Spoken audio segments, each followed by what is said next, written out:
Hi, everybody. This is Gary Dean with Sentiment Timing, and this is our technical video report for Sunday, June 1st, 2025. So, Friday, we actually saw a lot of movement and ended the day exactly where we closed on Thursday. So, nothing really has changed. The one thing that I'm still looking at. I still believe this wick will be filled, and that's looking for a move to come back to where we were on where we closed last Friday, and then we had that big gap up on Tuesday. So I still think this is going to play out. We do have an important day tomorrow. Again, these aren't turn dates for that will kick in and last. They're just important dates to keep an eye on, and tomorrow is one of them. And so I'm expecting volatility to come into the market a little bit, whether it moves to the upside or the downside. We'll find out. But really, the wave structure that I'm looking at is that we're right now, it's either we completed this wave 5 where we made 1, 2, 3, 4, 5, but really the preferred pattern, I think it's a lot cleaner, is that this is a 1, 2, we finished wave 3 and we made 4, and now we're making a 5. Now what could happen is this could be a smaller wave 3, and we can come back down here and hit the target that I've been looking for from that wick. And then this will be a wave 4 right here. So I'm just trying to get it. Hang on one second. All right. So this would be, I don't know what. Okay, here we go. So this would be the wave 4. And then from there, I would anticipate that we get a wave 5 that really doesn't get that far above these levels. We may, come up and we could, come up and test these highs. But in any case, once this wave 5 completes, whether we need to come down or we're going up, that's when we're going to get the larger pullback. That's going to probably retrace anywhere from 38, 50, or 62% of this entire rally that started in April. Again, if we make new highs, we're probably going to get some bearish divergences in place. And we did get them here. We got a quick move down. It only lasted a couple days, but it did give us the pullback. I don't know if we need to make a minor new high and set up another set of bearish divergences. Momentum's neutral, so it's nothing really to go over on that.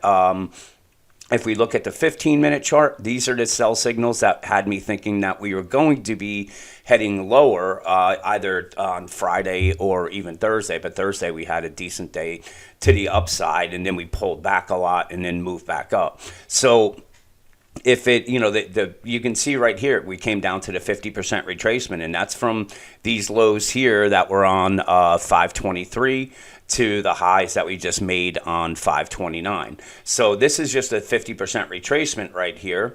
And you can see, remember I was pointing out on Thursday where I said, if this is an ABC pattern, this is the target. Look exactly where we came down to, right where this target is. So tomorrow, once we got here, you can see buyers just stepped in and spent the remainder of the day moving higher. And it's frustrating to trade because you're looking for something to kick in where there's a little mini trend, and right now we're just getting a bunch of chop. So in the trading room, when we did the IWM trade, and I'll show you a chart, but we actually were building the position, and we built it in pretty close right to the top, and we're able to make, I think I was, the trade that I had, I was averaged in at about 58 cents or something like that, and was able to, the lows of the day, they were worth $1.50. So it was a good trade. It was a little frustrating. It took a long time to play out, but it did play out at the end.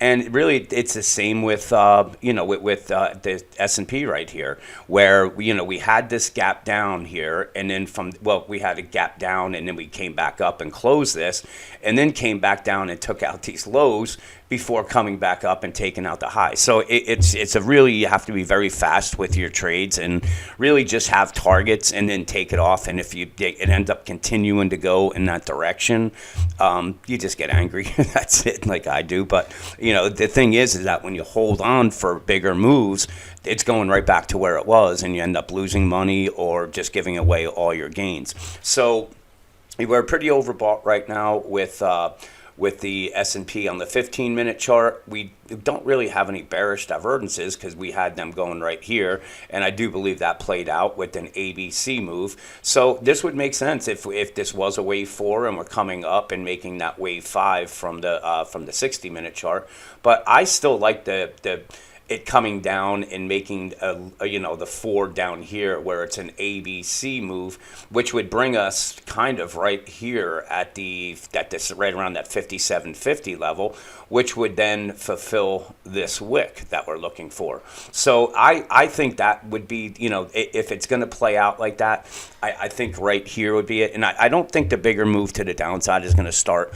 I think it's going to be at least a couple weeks into June on it. I know I've been saying that cycle stuff, but they've been overlapping and, going into they're not really kicking into gear. I know there's a larger cycle that's towards the middle or end of June, right around the middle of June. And that's when I was actually expecting the low to come in. But as I said, the cycles have been they've been rolling over. So if it wasn't a low, we're going to be looking for some type of a high on that, and that would be our wave 5. That would take us into the second week, third week in June, and then from there, that's when I believe that the larger move to the downside will play out. So this played out, so I can take this off right now.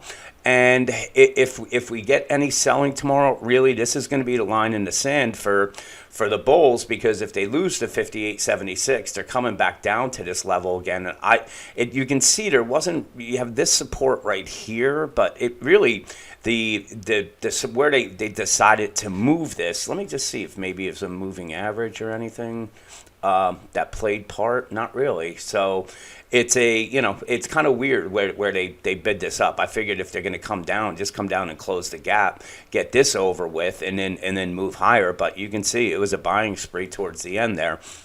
So what else am I looking at here? So basically, I would say, like I said, this is the line in the sand, the 58.76, because if we come back down here, I think we're going to just come down and close that gap and then hit that target that I've been referring to, which would bring us, somewhere down into this level here. That would make the most sense. That's what I would like to see, but, let's see if that plays out. So, again, this is just the S&P on the 5-minute chart. You can see how frustrating it is with this movement just going up and down, and you really get kind of whipsawed by it. So let's take a look at some fib numbers here. So if we came down from right here, we came right into the 78% retracement, and this was hang on, let's take this off here. So we came right into the 78% retracement and then pulled back down again. So here again, you have this 58.93 level, 58.94. Moving averages are crossing. If they lose it, then I think we're coming down and testing these lows. But we want to, that 58.81 is what you need to keep an eye on. So that's really about it. On the upside, we're going to, if we see strength, it's obviously going to be the 59.50. And then from there, we're going to be really looking at a test of the highs up at the 59.70 in that area there. So let's see what plays out tomorrow. Enjoy the rest of your weekend, and I will talk to you guys in the morning.